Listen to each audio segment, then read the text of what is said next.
Toma teu assento, amado, glorificando a Deus. Aleluia. Eu estava buscando uma palavra no dia de hoje para ministrar, e eu tenho uma palavra que tem tudo a ver com esse dia. Quero compartilhar com você um texto que vai ilustrar, depois eu falo o tema. Ele está em Romanos capítulo 8, versículo 37. Eu quero compartilhar com você esse texto bíblico. Romanos capítulo 8, Novo Testamento, capítulo 8, verso 37.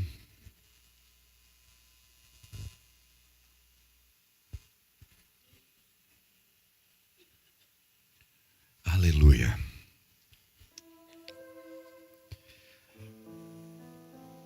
Eu quero falar essa noite sobre o gol da virada. Eu tenho certeza que muita gente aqui já fez o gol da virada na sua vida, quando você aceitou Jesus no teu coração.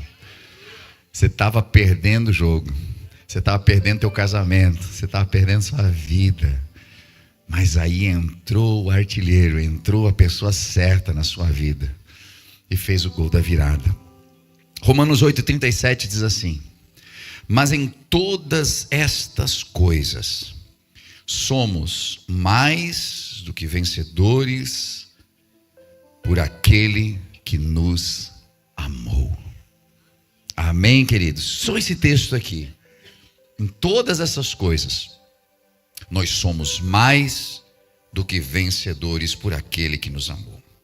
Hoje, o que nós vamos tratar aqui nesse culto é que existem algumas coisas, algumas decisões, alguns alinhamentos que nós fazemos aqui na terra para manifestar vitórias no mundo espiritual. E existem decisões que nós tomamos no mundo espiritual que refletem completamente também na terra. E nós vamos ver essa dualidade aqui. Hoje, num dia que não há como nós escondermos, né?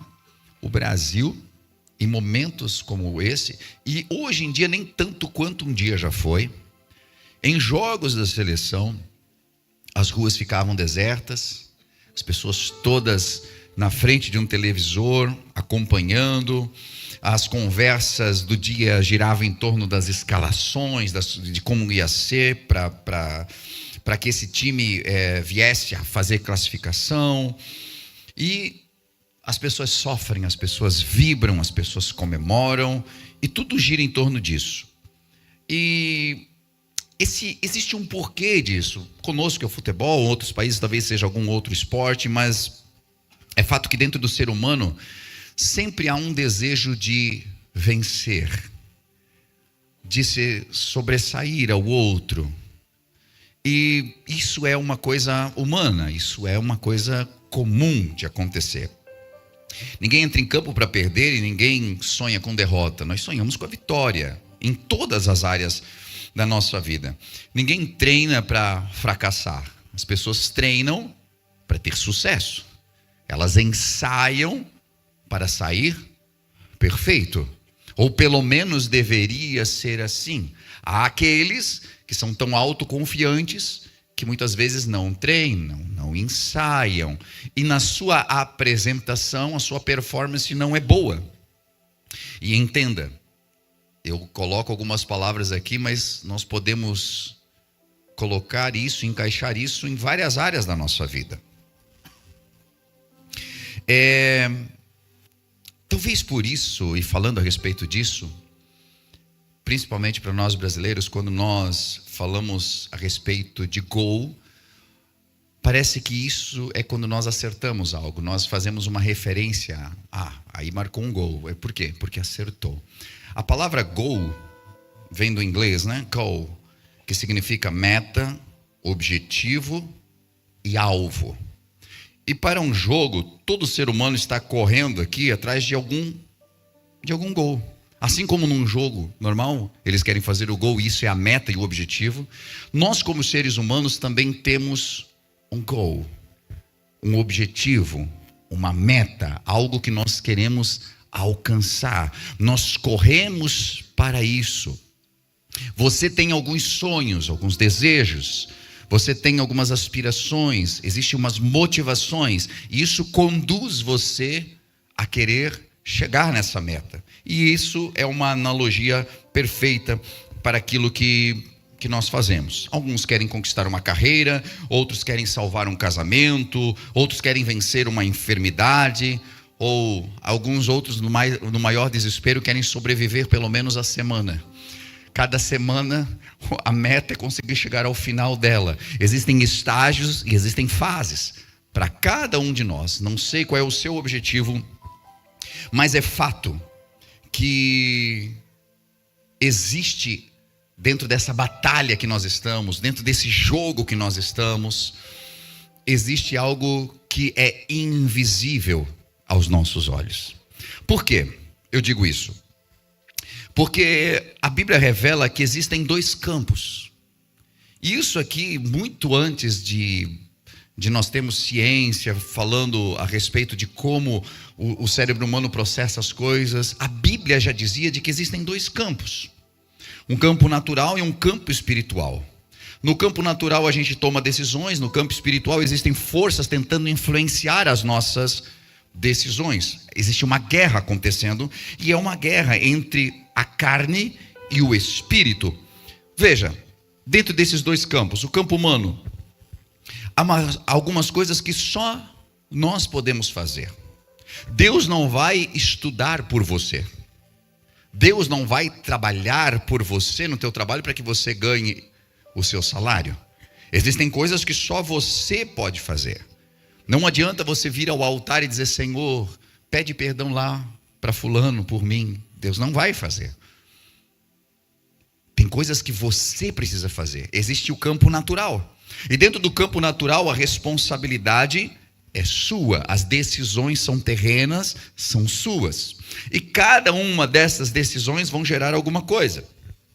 E existe o campo divino, aonde a soberania de Deus, que são coisas que pertencem estritamente a Ele. Você não pode curar o câncer. Nós dependemos que o Senhor intervenha. Você não consegue alterar o curso de algumas coisas. Somente Deus. Você não ressuscita os teus sonhos mortos. Quem ressuscita é Ele. Nós não conseguimos agir em determinados momentos. Nós não conseguimos abrir determinadas portas, porque existem portas que só Deus pode abrir, e quando Ele abre, ninguém pode fechá-las, e quando Ele fecha, ninguém pode abri-las. Significa que existem coisas que acontecem no mundo espiritual e que o mundo terreno não tem acesso. Nós que conhecemos a Cristo sabemos que jogamos em dois campos paralelamente. Jogamos no campo humano e jogamos também no campo espiritual. Batalhamos num campo humano e batalhamos também num campo espiritual. E como eu já mencionei antes, algumas coisas que nós deixamos de fazer no campo humano refletem no campo espiritual, porque o campo espiritual vai trabalhar a partir dos posicionamentos que nós tomamos dentro de um campo humano. Só Deus pode fazer o impossível, então eu faço o possível. Eu removo a pedra, Ele retira o morto ressuscitado. Ele não vai fazer a parte dele sem que eu faça a minha. Esses dois campos estão trabalhando paralelamente. A neurociência mostra que muitas decisões, elas são influenciadas por padrões inconscientes construídos ao longo dos anos. O que a neurociência quer dizer? De que algumas decisões que nós tomamos, elas são até inconscientes, porque existem alguns padrões, e isso é o mundo espiritual. A minha família sempre agiu dessa forma, eu sempre agi dessa forma, e eu criei um padrão. E então chega em determinado ponto, há uma limitação, e eu preciso passar por isso. E então vem a Bíblia, já séculos antes, falando desse conflito da carne contra o espírito, entre aquilo que Deus quer construir e aquilo que o inimigo quer destruir. Existe essa dualidade. E muitas derrotas que nós experimentamos, elas começam no campo espiritual. Nós permitimos que o campo espiritual também nos influencia. Veja que um adultério, ele acontece dentro de um ato físico. Mas o pensamento que leva a isso começa muitas vezes no mundo espiritual. Significa dizer que quando eu quero que o mundo espiritual, Deus, se mova, eu preciso tomar algumas atitudes. Se eu não tomo algumas atitudes, eu me afasto do mundo espiritual do bem. E eu permito que o mundo espiritual do mal comece a me influenciar. E ele me influencia com pensamentos, com palavras, com questões. E isso começa a refletir no meu campo físico. Então veja, os vícios começam numa curiosidade, numa proposta. Depressão muitas vezes começa numa mentira que a pessoa começa a acreditar. E ela começa a deprimir-se. Eu não estou generalizando, mas pode acontecer também. O afastamento de Deus começa com pequenas concessões. Então, quando eu me afasto de Deus e deixo de ouvir o que Ele tem para mim, eu começo a ouvir o outro campo espiritual. E esse começa a me influenciar. E é por isso que as pessoas, às vezes, afastam-se de Deus, da igreja, da comunhão, e daqui a pouco começam a expressar no seu campo físico algumas debilidades, um esfriamento espiritual. E isso acontece. Por quê? Nós permitimos essa influência vindo sobre a nossa vida. E isso fica tão evidente lá em Gênesis, porque se nós continuarmos nessa analogia de um jogo de futebol, nós tomamos um gol contra lá no começo já. Quando o mundo espiritual influenciou Adão, o jogo era ganho, mas de repente ele foi influenciado e nós começamos perdendo. E perceba que todo ser humano até hoje já começa o jogo perdendo. Por quê? Porque dentro de nós já existe uma tendência natural a buscar as coisas que são ruins. Você não ensina uma criança a bater nos outros, você não ensina uma criança a mentir, você não ensina a criança a fazer maldade, mas você já percebeu que por mais que você ensine corretamente, em algum momento eles se desviam? Existe, parece, uma natureza caída que vai se manifestando à medida que vai crescendo. Porque nós já começamos perdendo. Por ali entrou o pecado, entrou a morte, entrou a dor, entrou o sofrimento, entrou a separação de Deus. E nós estávamos perdendo. E se você olhar, eles perdem o jardim, daqui a pouco eles perdem um filho, daqui a pouco os assassinatos começaram a se multiplicar na terra, daqui a pouco entrou a idolatria, e o ser humano começou a cair, ou seja, nós começamos a tomar um gol atrás do outro. Para quem é brasileiro e viveu em 2014, sabe o que eu estou dizendo aqui. Nós estávamos conversando, gol da Alemanha, estava falando sobre o gol da Alemanha, e assim foi. Começamos a tomar um atrás do outro. Eu fico imaginando Adão, que viveu suas centenas de anos, olhando a degradação do ser humano e dos seus filhos, os netos e dos netos dos seus netos.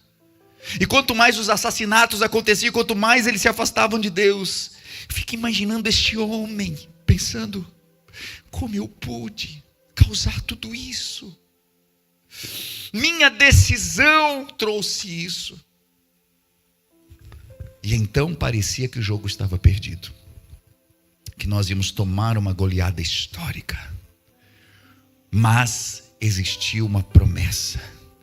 No dia em que Adão e Eva estavam saindo do jardim, eu fico imaginando Deus de dentro do jardim chamando os dois e lhes dizendo uma promessa: da semente da mulher nascerá um que vai esmagar a cabeça da serpente.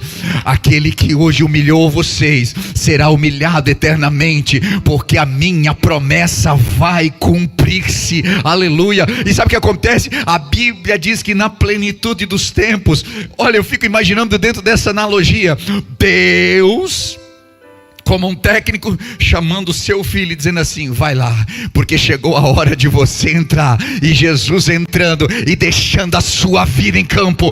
Ele morreu naquela cruz do Calvário, mas virou o jogo a nosso favor, e nós somos mais do que vencedores em Cristo Jesus. Ele virou o jogo, Ele fez o gol da virada. Quando na cruz do Calvário Ele entregou-se por completo, aleluia.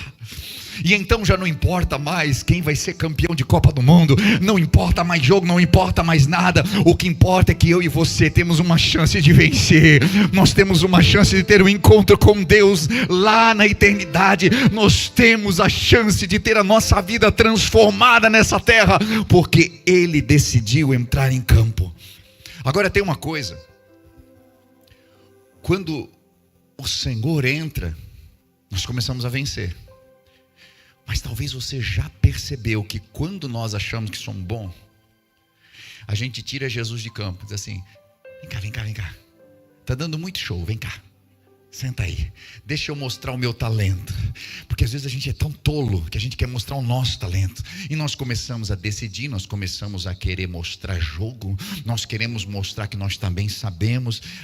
Meus amigos, eu estou falando isso porque eu já fiz. Tirei Jesus de campo e entrei. E quando nós fazemos isso, nós começamos a perder. Nossa família começa a perder.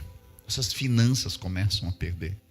É negócio ruim, é enfermidade, é briga familiar, é adultério, é pecado escondido, é tantas coisas vis. E muitos, e eu preciso dizer isso, muitos não conseguem mais reverter isso, e o jogo acaba. Porque um dia todos nós escutaremos o apito final. E quando soar o apito final, não existe mais prorrogação, não existe mais chance nenhuma. Então virá o juízo final. Um dia todos nós ouviremos: e ai daquele que tirou Jesus de campo, ai daquele que achou que podia vencer sem Ele. Porque quando soar o último apito, e você olhar para o placar e for derrotado, não haverá mais como reverter. Você estará fora. A Bíblia é um livro de amor, mas é um livro de justiça. As pessoas nos dias de hoje, elas trazem tantas teologias para se adequar ao estilo de vida do dia de hoje, onde ninguém perde, onde todo mundo ganha. Então assim, a Bíblia diz isso, mas não é bem o que a Bíblia quer dizer, porque na verdade Deus é tanto amor, que no final Ele vai salvar todo mundo. Olha, eu não sou adepto dessa teologia. Gostaria de que fosse verdade, que todos se salvassem. Mas eu deixo essa justiça para Deus e fico com a Bíblia Sagrada. Eu não quero tirar Jesus de campo, porque quando Ele sai, a gente começa a tomar gol, a gente começa a perder o jogo. Mas quando Ele está em campo, é Ele que nos orienta, é Ele que nos incentiva, é Ele que nos leva para frente, é Ele que faz tudo ter beleza, aleluia. Jesus entrou e Ele dá o poder da virada. A gente percebe que em algum momento da história humana, Satanás estava vencendo. Mas quando Jesus entrou,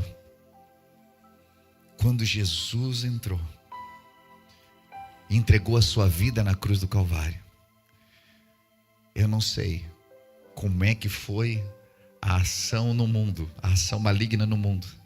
Se comemoraram, se pensaram, matamos o homem, não sei.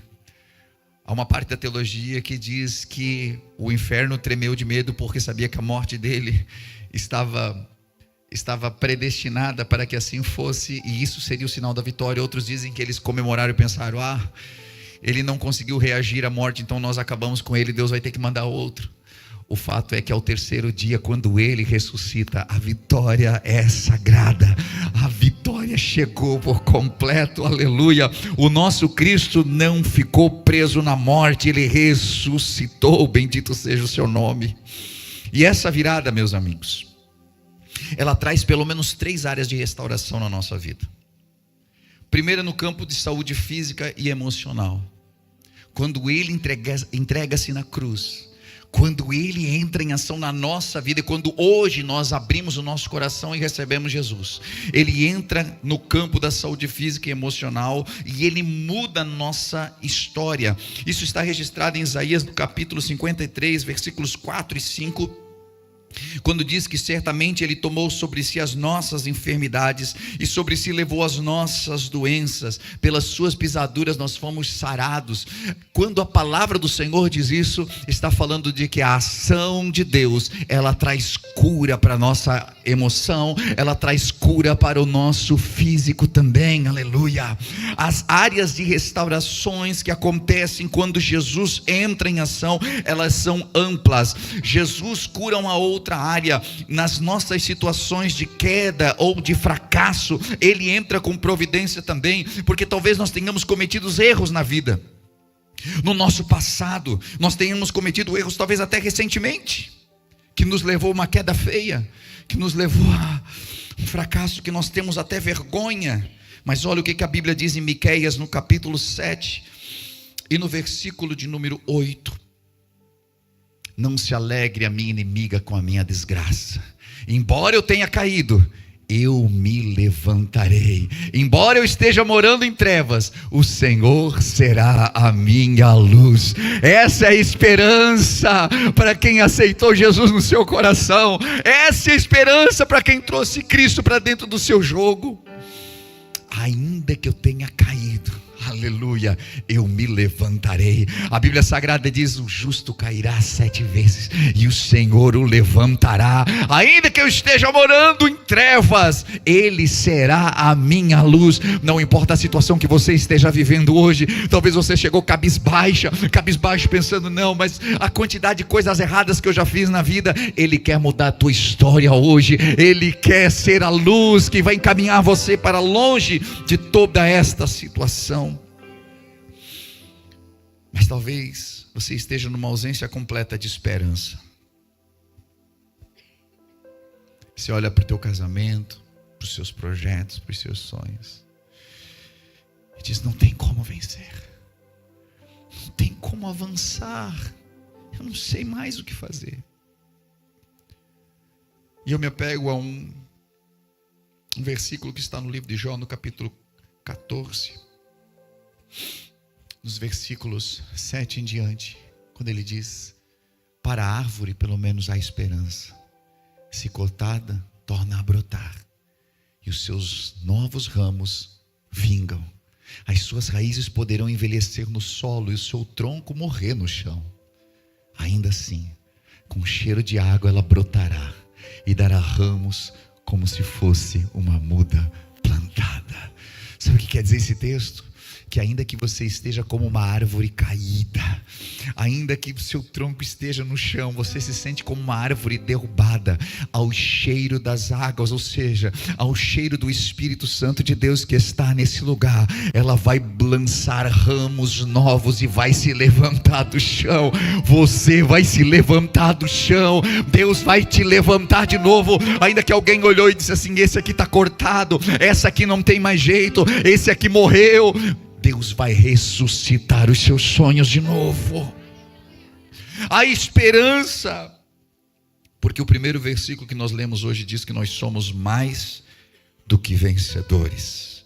Não somos apenas vencedores, mais do que vencedores.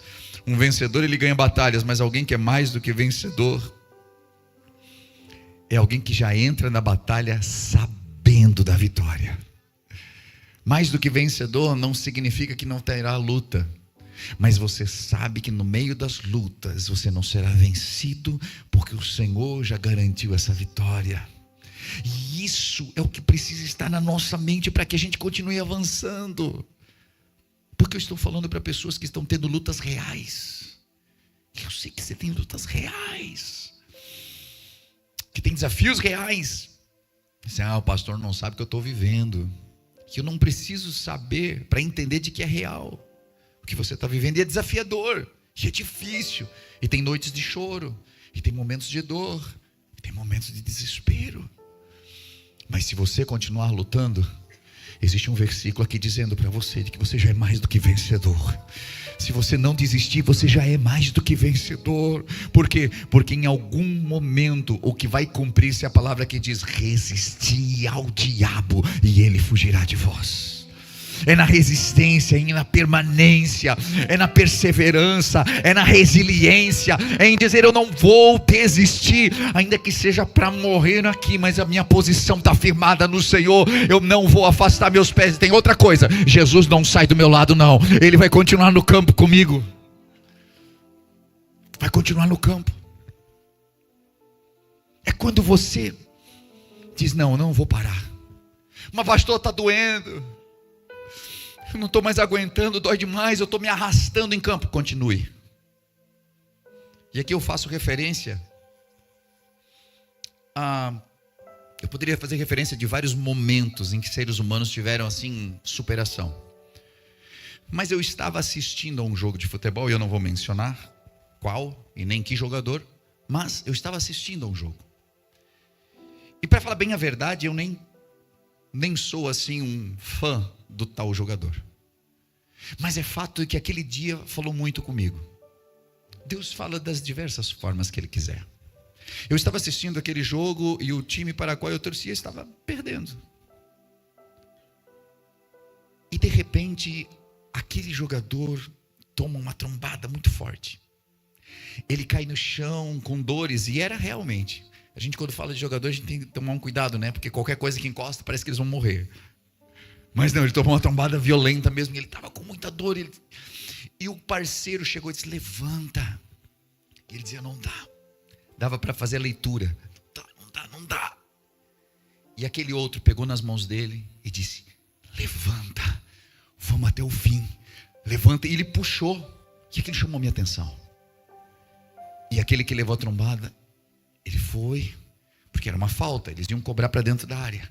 E ele foi se arrastando, e com dores visíveis ele foi se arrastando, e ele se posicionou. Quando a bola vem de lá, ele pega a última força que ele tem, e ele pula. E quando ele pula, que ele cabeceia, o gol acontece. Aquele gol mudou a história do jogo. Por que eu estou contando isso? Eu estou contando porque tem situações, e talvez hoje você esteja caído, assim como aquele jogador estava. Foi a palavra do teu marido, foi a tua esposa que te machucou, foi uma situação que aconteceu no trabalho, foi as dores que não param, a falta de esperança que tem te machucado dia após dia. Mas hoje foi o dia mesmo, você está aqui em campo, mas você está caído. Sabe por que Jesus me mandou hoje aqui com essa palavra? Eu tenho certeza de uma coisa, porque eu estou pegando na tua mão agora, através dessa palavra, estou dizendo: levanta, porque o jogo não acabou ainda. O jogo não acabou ainda, levanta, porque o jogo não acabou. Eu tenho certeza que você vai marcar o gol da virada. Eu tenho certeza. Coloca-se de pé comigo em nome de Jesus, se você crê da mesma forma. Ele já deixou registrado na história o que Ele fez para que a gente pudesse acreditar, para que a gente pudesse ir até o fim, para que antes que o apito final soe, você possa continuar acreditando. Ainda é possível virar esse jogo, porque Ele já disse que você é mais do que vencedor. Aleluia. Existem milhões de pessoas neste momento, milhões de pessoas que estão acompanhando um jogo de futebol, mas o gol mais importante você vai marcar hoje. Mas talvez o gol mais importante você que vai marcar, se o Brasil ganhar ou perder. Que influência isso vai trazer para a nossa vida? Somos torcedores, somos brasileiros, gente, não tem nada errado com isso. Eu vou gostar muito se o Brasil ganhar, mas o gol que faz a diferença é aquele que você pode fazer antes mesmo desse culto acabar. É quando você decidir levantar-se, acreditar mais uma vez e dizer: não, eu não posso parar, porque o jogo não acabou ainda.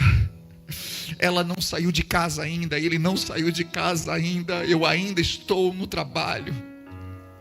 As dívidas parecem que vão me engolir, mas eu ainda tenho esperança. eu vou me levantar da onde eu estou, eu vou me posicionar no lugar certo, porque Deus ainda tem uma jogada, Ele ainda tem uma estratégia, Ele tem algo ainda para fazer que não foi revelado, aleluia.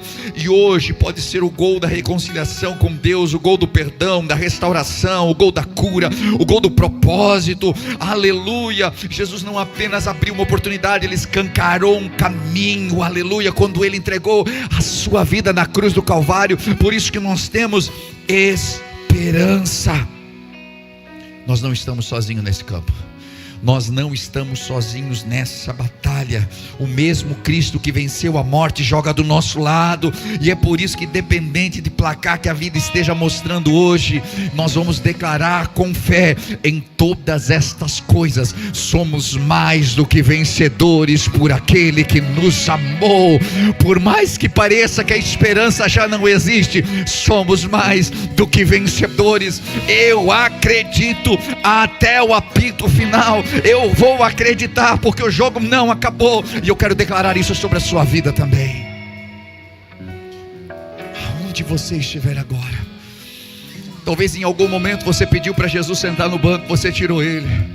Chama Jesus para o campo hoje, chama ele, entrega para ele de novo, entrega a tua vida para o Senhor, entrega o teu coração ao Senhor. Não importa se você está caído, ao cheiro das águas, as águas do Espírito Santo que desceram aqui nesse lugar, vai começar a brotar a esperança de novo, aleluia.